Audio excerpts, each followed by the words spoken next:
Hey, welcome everybody to another episode of Manage the Mental. I'm EJ, one half of the duo that's going to give you 100% of what we do know, and we hope that that's enough. Yes, sir. It's your boy T. 50% of what my guy E just said. Yes, Sirski. T, what we got Man, lined up today, man? man, oh man.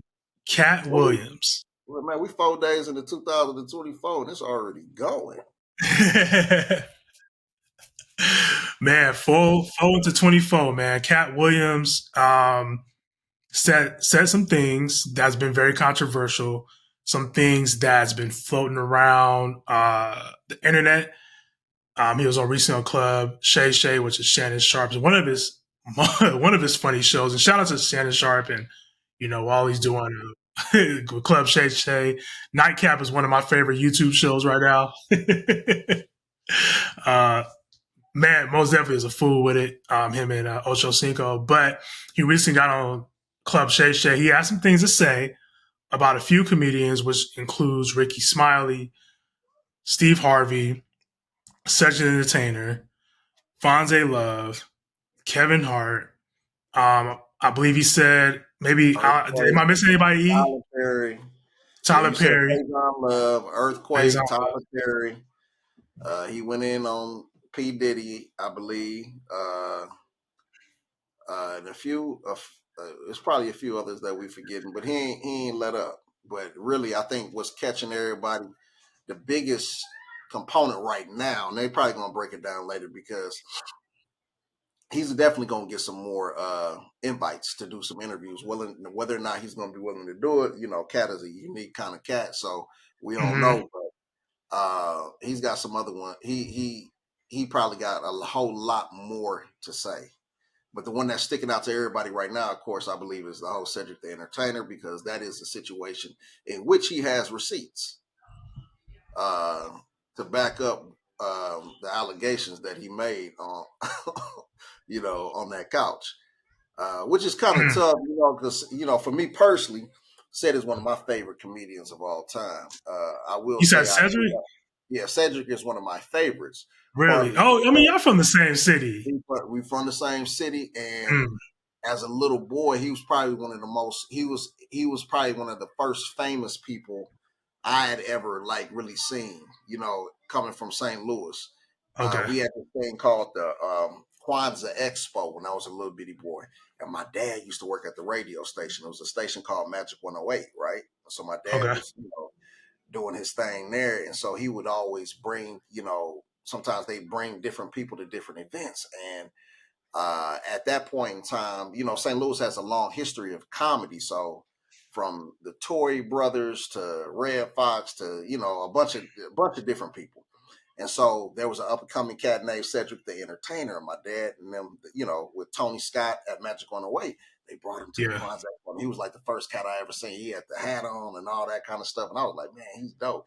And just to see him rise to the top has been, nothing short of phenomenal, primarily because I do know where he's from.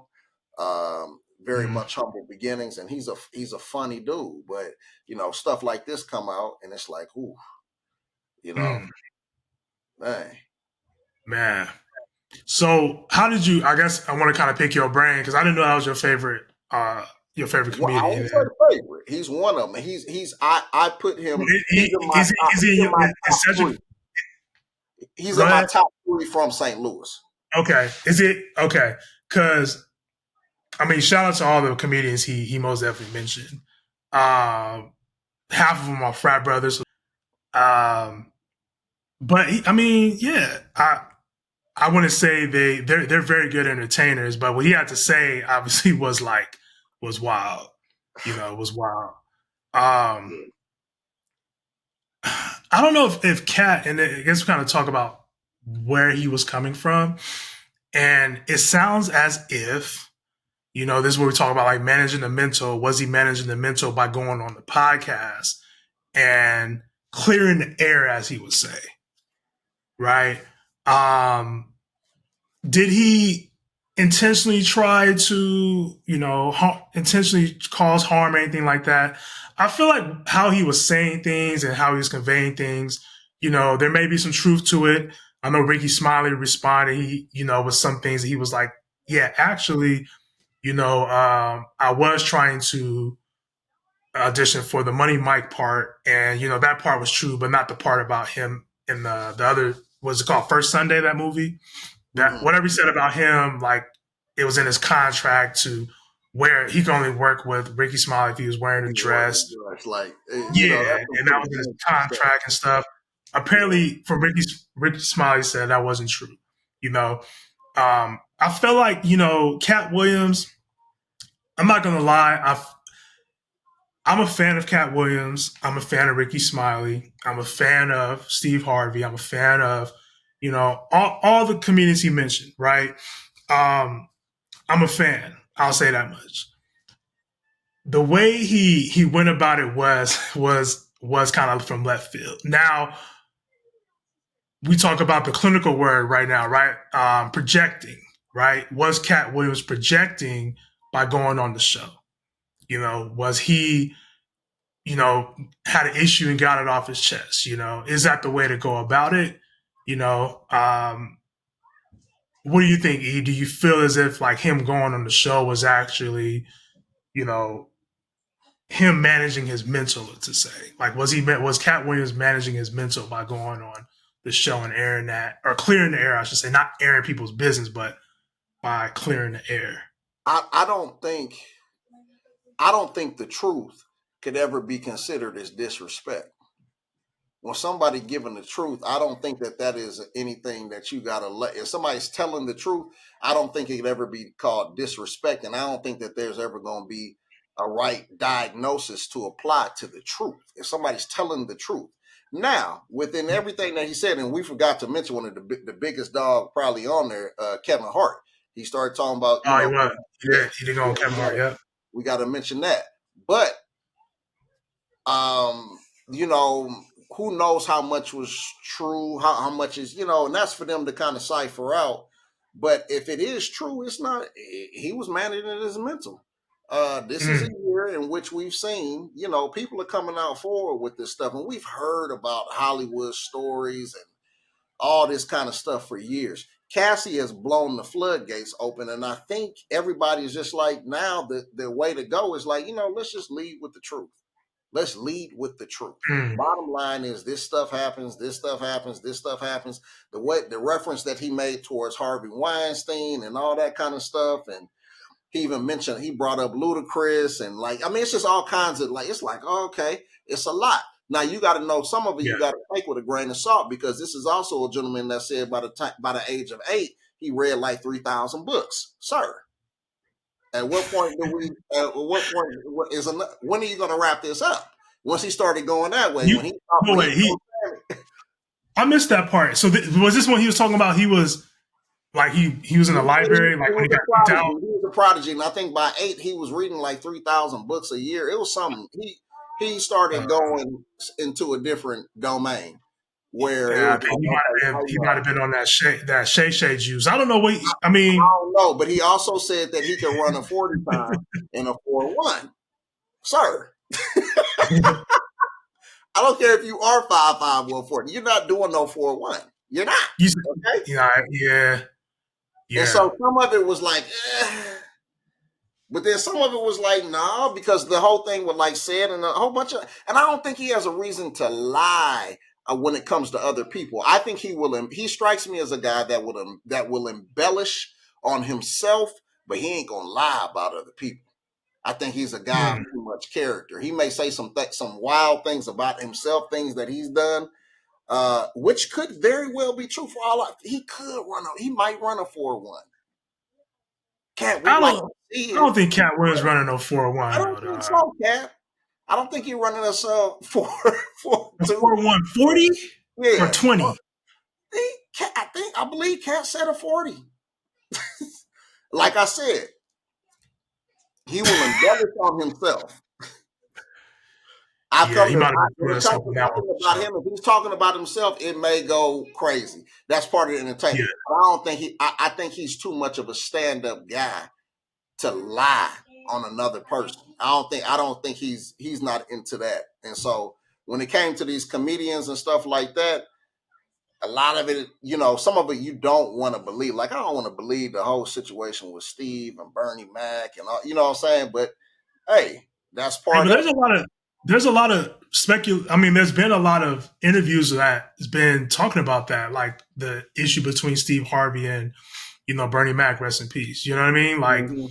there's been, he's even talked about it openly, Steve Harvey, about like, two alpha males trying to get, the same thing. Now, instead of getting a to speak about that, D.L. Hughley, like when they talk about the Kings of Comedy, like there's other people, even including Steve Harvey, that spoke about, Bernie Mac and Steve Harvey going back and forth. Now, I don't know if Steve Harvey was calling Ocean's 11 or Ocean's 12, director and all that, but it could be, I don't know. You know what I Like, mean? like But I said, there is some truth to like their relationship and how they was going back and forth for sure. it could And be I very can see well that. true. I can see Yeah. that though too. I just don't. He doesn't. I don't think he's going to be the type to lie. And he said a quote that was profound when he said, um, I said, and I'm paraphrasing, so y'all don't judge me. But he basically said, when it comes to right and wrong, there is no. There is no. I'm not siding with the color of somebody's skin. I'm siding with God. There's that side, then there's God. With no matter what color you are, if you done something wrong, you did something wrong. It don't, I'm not with all the extra stuff, as far as well, that's a black man, so we got to protect him. No, he's saying that's Thuvo. I'm not doing none of that. It's you done either right or you done wrong. And I feel as though Yeah. he probably feels as though that he's been blackballed a great deal in the industry for one reason or another. And so, Yeah.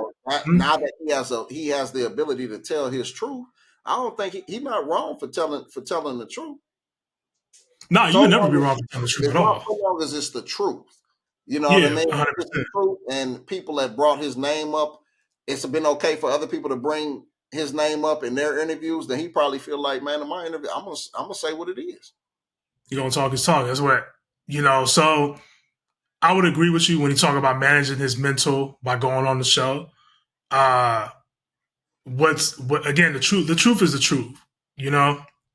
Uh is it I don't know, is the entire thing true? Just me personally, I feel like there was a lot of, there's truth in humor, right? So a lot of stuff he was saying, because I don't know, it was that interview was like 2 hours and like 45 minutes or something like that. Crazy. As much as I'm fans of all the comedians, it was hella funny. I ain't gonna lie, I was busting up. I was like, what? You talking about your boy? You talking about your boy Cedric? And I was just sitting there like, I was laughing, but I was sitting there like, dang, like, is that coming from a hurt place? You know what I mean? Like, is this because the whole thing could have been a Netflix special in itself? Like, it didn't even have to. Yes. You know what I mean? Like, it was literally, and I'm not sure because Katt Williams is hella talented. I'm not even sure if that was even off the top of the dome or if that was like, he had all this articulated over the years and he's finally had opportunity to really, speak on how he's been feeling all this time. Yeah, but Because it was you got to give credit to Shannon Sharp too for asking the right questions. Shannon asked the right questions. He asked some questions where it was like Katt had to give it to him raw. He asked the right questions, in which it kind of set the tone for this to go, because he really came out swinging from the jump. He came out swinging. Katt Williams came out swinging for the jump, and I'm just it's an amazing thing to see him, after all these years, kind of, go through. Because in fact, let's put this out here. There's been a lot of speculation in times past that he did have some mental health disorders going on. I remember there's been a couple of years back, he was like the butt of a lot of jokes. And I probably kind of heard this, where he felt as though like, nah, y'all doing me dirty. So on and so spoke out forth. about that kid and all the alcohol use and all the speculation around his substance use, which I guess there wasn't no receipts to that. You know what I mean? But he he has Katt Williams has endured a lot of things in his career, and I feel like he's always stood 10 toes. You know what I mean? Like, Right. it's one thing that I don't really subscribe to the the term like standing on business, but there's one thing about standing on business, but also standing on the truth. You know what I mean? And I feel like he stood on his truth. Like this is what it is. And Shannon Sharp did ask a lot of great questions. He also challenged Katt a bit as well too. Like, come on, man, are you serious? Yeah, he challenged Is him. that what you really think? That's what he's saying, and that's his whole thing. I think it's good for people to be able to get their truth out. The whole situation. There's been clips going on TikTok about Mm-hmm. what the Kings of Comedy, said during the last scene where he's like in a spaceship or whatever, and them referencing that Katt Williams had already did that on Comic View years back or Mm. sometime prior to that. And if that's the case, it is what it is. But and I always encourage people to engage in critical thinking because people can tell you anything. The mouth is capable of saying anything. You know what I'm saying? But where Mm-hmm. you got to go with the proof. And so, I'm sure there's people out there that are going to do their research because it could be the very opposite in which Katt Williams may have got that joke from Cedric the Entertainer. And then there's a We got a small, lot. and then there's a small possibility that Have both you the seen the clip though? I have seen the clip, but none of them The are one where he did the joke. yeah, it doesn't. It's the same. It's the same exact thing. And then there's another Yeah. joke. There's another joke from designing from I don't know. There was an old show in the '90s. That's the one that I know for a fact. They got said on that one. The design. I think there was a show called Designing Women or whatever the show was called. But said did Mm-hmm. a joke talking about Bomalicious or something like that, or whatever the joke was called. But that was a joke that was done from a sitcom back in the early '90s from a brother. A brother did that joke back in the early '90s, and said he probably just Mm-hmm. extracted that. But I think what this is showing, and I hope Katt can really follow up on this and not make it so much isolated to Cedric the Entertainer, that this is a thing that happens with that industry. People take other people's. Oh, 100%. I got a homeboy that's a comedian, and he got a couple of his jokes stolen from Kevin Hart. Wow. And no, like literally, it's a real thing that a lot of these comedians, you know, will go to these amateur nights or go to Laugh Factory or whatever and go on like these low level or no, I shouldn't say low level because I feel like a lot of the upcoming comedians are like of high caliber. They just a lot of people just don't know of them yet. There's a lot of stories around that, man. There's a lot of stories around people or comedians actually having material, having these stand-up comedies, and like you'll hear a joke about something, and like my boy I was telling me about, like he had this joke a while ago, and next thing you know, Kevin Hart actually ripped off of it. That's crazy. You know what I mean? Like it is a real thing where comics will bite off of other or What's so up and coming dangerous? Yeah, well, I was gonna say what's so coming killer though. artists. Yeah, what's so cold though is that Kevin may have did it without even knowing it. Because say, if for instance, if Kevin Hart has a writer, if he has writers that write his material and stuff like that, he might not know the origin of where it come from.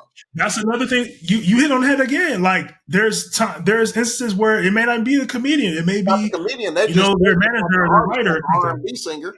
Rihanna don't write her lyrics, so she doesn't. She's not gonna know, but she can deliver it. My job is to deliver, whether I write it or not. And Mm-hmm. if the comedian doesn't write something, they're just getting it. They don't know who it came from. But I got writers that said, "Hey, Mm-hmm. this is a good one. I take it. I bust it down.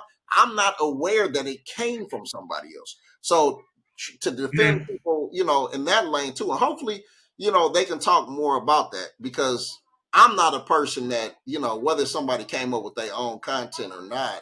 I don't really care. You know what I'm saying? Can you deliver it? Depending on how you deliver it. Most of your R&B singers did not write the love songs that they sing so well. Can you perform it though? So That's but true. going back to But a the lot of people. oh, go ahead. Oh, go ahead. No, I was gonna say, but No, going I was back just to gonna say too. No, go ahead, bro. My bad. You got it, bro. Go ahead. What I was gonna say was it is a lot around that, because a lot of folks, it doesn't really matter what the joke is or what the song is or what the movie or whatever people are biting off. You know what I mean? Mm-hmm. If somebody at a higher caliber does the same exact thing, nobody's going to really care about, oh, well, this was actually somebody else's. They just bit off. You know what I mean? It's kind of like sampling it a bit. You know what I mean? Like you think about some albums like the Kendrick Lamar, like a lot of Kendrick Lamar's music. Kendrick Lamar is one of my top 5. But a lot of his music is sampled, a lot of his production is sampled from beats that we don't even know they're sampled from. You know what I mean? But we don't pay attention to it until like somebody maybe expose it. But we don't really care too much about it. It's like, okay, this is K-Dot's song. This is Kendrick's song. We're not worried about this being sampled from 1940, 1960 or some surfer music. You know what I mean? Like, we don't care about that. But be clear. At the same time, T, there's a difference between publishing and then theft. It's a difference. Oh yeah. In the world of comedy, you're right. In the world of comedy, if somebody is paying for that, like if an artist, so say for instance, looking at Kevin Hart, if Kevin Hart paid his writer, said, "Okay, you're gonna give me this," and I compensated him, but Kevin Hart don't know that writer really may have cut a corner and stole from your homeboy. Kevin Hart ain't gonna know that. His job is just to deliver, and that's where it gets kind of tricky, because he made the proper transaction. But it sounded like what Katt Williams was saying is Katt said, "Man, I ain't getting no credit. I ain't getting no credit. Like if you're gonna take it, you know what I'm saying? Do your thing, but you should have. I know you made a few million off of that Kings of Comedy. You could have threw me a 30 piece." Give me 30,000. Like, you know what I'm saying? Hey, that won't work. You know what I'm saying? I appreciate that or whatever. That could have done. And it's just it's about principle. When we talk about songs and stuff like that, that is, it's definitely some, there's publishing. So there's a business side to that. When you just take from somebody, that's no business. It's just bad business. And I think that's the reason why he said, you know what, Shay, you got a whole lot of people's attention right now. You and Ocho Cinco, Chad, y'all acting a fool. Y'all got the internet in a chokehold right now. I love to come on. Let's make this a thing. And so, after that, the hard part about Katt Williams is he gonna have to follow up with a stand-up that is nothing short of epic. Oh, he got it. We talking about the whole compound. Let's run it up. Yeah. Let's run it up. Like compound interest. Like there's no way. And granted, he does have specials already out, so I'm pretty sure those are going up right now. Anything Katt Williams related, got to come with it now. Now that he did this, he got to show up because he got everybody looking at him. And I already know that Netflix is on the phone with him right now, or if they haven't talked to him already, like, hey, we need to run. Where are you at? We ain't going to give you opportunity to change clothes. We need you to hop on the stage, and we need you to run it up for us for sure. Because there ain't no way. Right. And ain't no way. Comedian, every last comic who he name dropped, every last actor, every last musician that he name dropped are all gonna be staring, and they can't wait. But in his fact, and for his sake, I hope he shut everybody up, because he didn't got the spotlight on himself now. He didn't got the spotlight. You want to be, you want to get your second win. Some people do it different ways. Fantasia did it through going through The Color Purple. Fantasia finna be in the history book. She finna run it all the way up. She's good. She ain't even got to drop another music album. But Katt, you done brought a whole lot of attention to yourself. You done got your second win, and I hope you got to make good on it. Otherwise, everybody gonna be looking like, nah, y'all really think this wasn't funny. This wasn't a good standard. So he really got to come with it. And it says a lot about a person that doesn't care about potential bridges being built. That's just pretty much saying, because everybody that he mentioned, you can't say from Ricky Smiley to Tyler Perry saying, no, y'all do better playing women. You don't know how to play a man. Like, that's like he stuck something up, and them some cats, they got to look, especially with Tyler Perry. Tyler Perry got to look cachet. he got push power. You know what I'm saying? He could press a button and make Mm, somebody's career really, go up and do mm. some things. But for you Yeah. to just burn that, Steve Harvey said, you know what I'm saying? He said Kevin Hart, like you, but he been kind of on Kevin Hart bumper for a minute. And when he said, me and Oh Kevin, no, yeah, it was a whole situation where, I'm pretty sure you remember it was a time and it was a place where Katt Williams was that. I remember watching his special in high school, and like the Pimp Chronicles, and we was like, everybody came back from watching that was like, hey, like, quoting all the stuff from there. You know what I mean? So it was a time where he was there. And Kevin Hart was, kind of on his bumper, but I feel like this is what he was speaking about. And again, this is hypothetically speaking, Katt Williams not selling out per se. And, obviously he's talking about not selling his soul to the devil and all this other stuff. Well, Kevin Hart is already kind of built momentum back home, which he was talking about on the show, moved to LA and just shot back up. You know yeah, what I mean? So like there was a time where it was kind of like, okay, the media is picking, or media Hollywood is either going to pick, because there's not room for two. You know what I mean? There's never room for two. There's never room for two. There's always going to be room for one, though. You know mm-hmm. what I mean? So here's Katt Williams, here's Kevin Hart. You know what I mean? And it was only allowed room for one, and Kevin Hart shot it up. You know what I mean? I think Kevin And Hart too just kind of played his cards right. Kevin Hart had more of a universal, type thing. Katt Williams, of course, had in depth. He had the content. His stuff is hilarious. Make no mistake about it. It teeters on the side of genius. But at the end of the day, when it comes to time to walk into a boardroom, you want a clean cut young black cat from Philly, or you want a pimp from Dayton, Ohio. You know what I'm saying? One of them is far more marketable.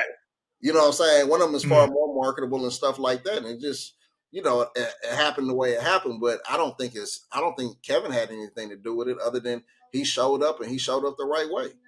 And shout out to him. I don't, he's not a gut busting comedian to me by no means, but Oh, absolutely not. I mean, me I personally, not respect at the all. fact that he I get it, respect his man. hustle and his grind. Yeah. Yeah, and he doing what works for him. So I like seeing that. So, but Yeah. in this day and age, we're gonna see how many other people Katt Williams has inspired to also come out and start saying some stuff. Because there's an Mm. interviewer out there that's chomping at the bit. What's her name? Tasha K. I think her name is Tasha K. She a podcaster. This is what she does. She Shout take out to Tasha K. Never heard of her, but I never. I think it's Tasha K. She the one that interviewed Steve Harvey's ex-wives. I mean, Steve Harvey's wife's ex-husband. She the one that does. She into that. She tried to find the other people that people, you know what I'm saying, to get the background. Some of the behind the scenes things that occur prior to people really coming straight into the spotlight like that. Mm. Yeah, honestly, I never heard of her, but shout out to her. But you hit another point though. Is there going to be more that comes out after this, right? Because we might be in the era of truth right now. Yeah, You yeah. know, Well, when that's we what talk Katt about Williams like said. the whole. It sounded Say like that again. that's what Katt Williams said, and it sounds like he's just getting started. You think he has some more of his sleeve? Come on, man. Come on. Because the way he was speaking like really, he was speaking in like, I guess conviction would be the word I'm looking for. Like he was speaking as if like, and I don't know if it's how he says things. And again, we pick up on human behavior. I'm not sure if you could agree, but the way he was talking about it, I don't see too much of a reason why he will lie. Again, the way body language, tone. I mean, he was Embellish drinking on a little himself, bit, but so he you know ain't how gonna that lie. go. I don't think he's gonna lie on other people. He'll embellish some things, like I said, him reading them books at On age, himself about running for it. you know, you hitchhiking, you getting in the back of a trailer with your Rottweiler at age 13 to go to Miami. You know what I'm saying? Cat, you're only 5'5". Like, I mean, come on now. Like, this is a far out stuff. But when it comes to other people, he's gonna pin the tail on the donkey. And even the stuff about himself. I don't want to say Yeah. that he's embellishing, but I just can't see you running no 4-1. 40. I Nah. just can't see it. And he's had some stuff, and when he was playing basketball with some shorty out there, it didn't look good. It didn't come out the right way, Cat. So I'm not ever saying there's probably a point in time that he ran a 4-1. oh, okay. That point in time He was missed not when he said it though. So I don't know, man. He made Mrs. Collins, but we're gonna we need to dig. We gonna dig more into it, man. I do have a question for you because I wanna make sure we quote Katt Williams. Have you been hanging around good people, T? Hold on. Have you been hanging around good people? Are you referencing like what he said to Shannon? Yeah, if you have not been hanging around good people and you're trying to Oh justify no, I've been that you've been hanging around bad people, I'm gonna ask you in the words of Katt Williams. no. Or I'm I hang in around. the word of Katt Williams that you have been having an unnatural allegiance to losers. And Terrence, that's not like you. I do want to. All right. How do you say something? That came straight off the hip too. I'm like, oh, he going. Oh man, he said that's unlike you. That's unlike That you. nah. And he said that with conviction. That's unlike you. He said it with concern. Yeah. Yeah, like do you need help or do Yeah, you what's going can is there something on? I can do for you? He was a fool with that one. But to answer your question, I most definitely hang around with good people. My pops always said, man, shout out to my pops, man. He always said when it comes to friends, I'd rather have 4 quarters and 100 pennies. Come on now. Come on now. I'd And rather you have be 4 mad, bro. quarters and 100 pennies, Yeah. meaning I'd rather Rule of have thumb. Yeah, rule of the thumb. quality over Same. yeah. I'd rather have the quality over the quantity. Yeah. Because when you need to pull one, what's the worth? You know what I mean? Yeah. It's like one of those things where even you think about social media, it's like you can have a gang of followers. You know what I mean? You can have a gang of followers, a gang of influence. But how many of those people can you really call? That's a fact, bro. You know? Right. Even if you had how many people can you call when you're in distress? Or how many people can you call when you are, down and out or you need something? And not needing like you're begging or you trying to do some pyramid scheme stuff. Right. But like when you really need to tap in, you know what I mean? So followers and friends and support system, acquaintances are four different things. You know what I mean? So make sure you're not hanging around no fools. It's one thing for somebody to follow you. It's one thing for you to follow them. But yeah, you don't want to be, don't hang around no fools. Make sure the people you're hanging around with are quality. Make sure the people you're around are like minded or even better than you. You always want to hang. Even if you're trying to better yourself, you got to hang around people that's better than you. I'm gonna be honest with That's you, just man. point. That's a rule of thumb of mine, and any of my guys hearing this, and I add you to the mix now. I don't hang around anybody that's not smarter than me in various capacities. I really don't. I really don't. Anybody, you can look at all my guys from from the ones in LA, from the ones back home. Everybody extremely bright. I always say I'm the foundation. And can't nobody get under me as far as an intellect. I gotta be you lower than me, I probably ain't gonna hang around you. Nah, that's a word. All my guys are teaching. They always teaching. And I know I wear them out.